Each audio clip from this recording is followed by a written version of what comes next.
ఓట్ల చోరీ వ్యవహారం ఢిల్లీ నుంచి తెలంగాణకు పాకింది. రాష్ట్రంలో 8 నుంచి బీజేపీ ఎంపీల విజయంపై అనుమానం ఉందన్నారు పీసీసీ చీఫ్ మహేష్ గౌడ్. ఈ వ్యాఖ్యలకు బీజేపీ రాష్ట్ర అధ్యక్షుడు రామచంద్రరావు కౌంటర్ ఇచ్చారు. రాహుల్ గాంధీ బ్రెయిన్ చోరీ అయిందని విమర్శించారు. ఓట్ల చోరీ వ్యవహారంపై కాంగ్రెస్ పార్టీ జాతీయ స్థాయిలో ఉద్యమం చేస్తోంది. ఇప్పటికే ఆ పార్టీ లోక్సభ పక్ష నేత రాహుల్ గాంధీ బీహార్లో ఓటర్ అధికార యాత్ర నిర్వహిస్తున్నారు. ఇదే అంశంపై తెలంగాణ పీసీసీ అధ్యక్షుడు మహేష్ కుమార్ గౌడ్ బీజేపీ ఎంపీల గెలుపుపై అనుమానం వ్యక్తం చేశారు. ఓటు చోరీ జరగడంతోనే రాష్ట్రంలో బీజేపీకి 8 పార్లమెంటు సీట్లు వచ్చాయన్నారు. దీనిపై ఎలక్షన్ కమిషన్ విచారణ చేయాలని డిమాండ్ చేశారు. రాహుల్ గాంధీ బయటపెట్టిన రుజువులు చూస్తుంటే ఈ అనుమానాలు కలుగుతున్నాయన్నారు. దొంగ ఓట్లతోనే బండి సంజయ్ విజయం సాధించాడని అన్నారు మహేష్ గౌడ్. నుంచి ఎంపీ ఎట్లయిండు,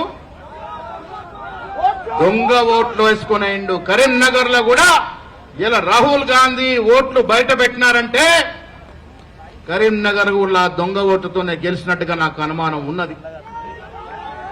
ఈ 8 మంది గెలిచిన పార్లమెంట్ సభ్యులు దొంగోట్లతోనే గెలిచారనే అనుమానం నాకున్నది. అది ఎందుకంటే రాహుల్ గాంధీ బయట పెట్టిన రుజువులు చూస్తుంటే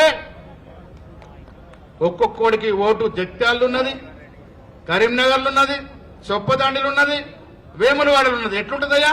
ఈ వ్యాఖ్యలకు Telangana BJP chief Ramachandra Rao counter ఇచ్చారు. తెలంగాణ ఓటర్లను మహేష్ గౌడ్ అవమానిస్తున్నారని మండిపడ్డారు. ఓటు చోరీ కాదని, రాహుల్ గాంధీ బ్రెయిన్ చోరీ అయ్యిందని విమర్శించారు.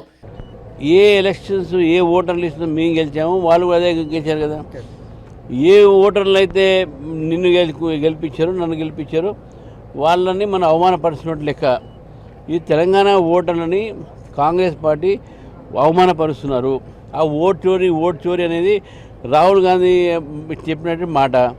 అసలు రాహుల్ గాంధీ బ్రెయిన్ చోరీ అయింది, ఓటు చోరీ కాదు. ఆ బ్రెయిన్ అంటాం కదా, ఆ బ్రెయిన్ చోరీ అయింది కాబట్టి ఈరోజు అటువంటి ఒక వ్యక్తులు ఈరోజు మాట్లాడుతున్నారు. తాను చేసిన కామెంట్స్ కి కట్టుబడి ఉన్నారని పీసీసీ చీఫ్ మహేష్ గౌడ్ స్పష్టం చేశారు.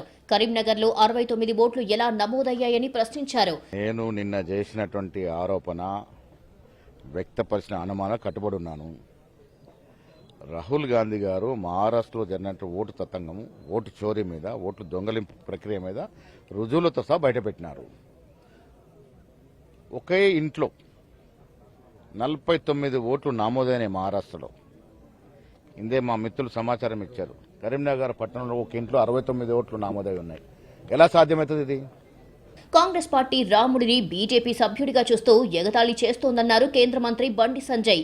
దేవుడి ఉనికినే తిరస్కరించే పార్టీ, దాని బుద్ధిహీన నాయకుల నుంచి మనం ఏం ఆశించగలమన్నారు.